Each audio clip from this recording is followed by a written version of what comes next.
Welcome to our channel. Today we how to install Make Integromat for advanced automation workflows, full guide step by step clearly.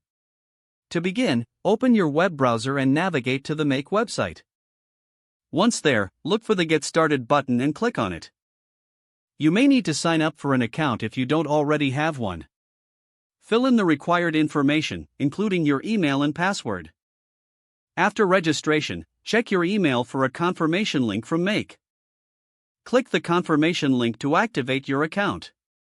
Return to the Make website and log in with your new credentials.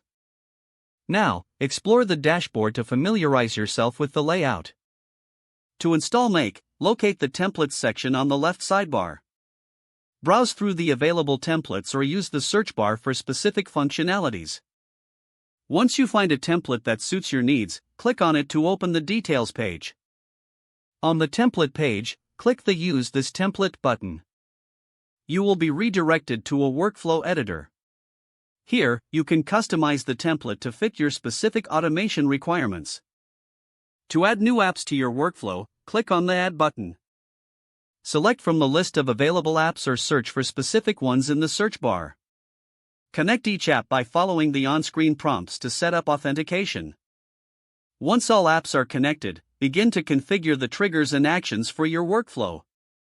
Specify how you want the automation to respond to certain events. You can set filters to ensure that only specific conditions trigger your workflow.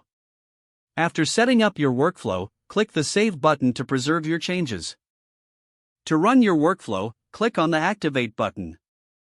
Make will prompt you to review your settings before activation. Once satisfied, confirm by clicking the Activate button again. Monitor your workflow executions via the dashboard to ensure everything runs smoothly. You can return to the editor at any time to make adjustments.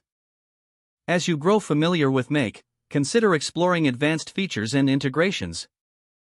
These options will help you create even more complex automation workflows. Don't forget to like this video and subscribe to our channel for more step-by-step tech guides.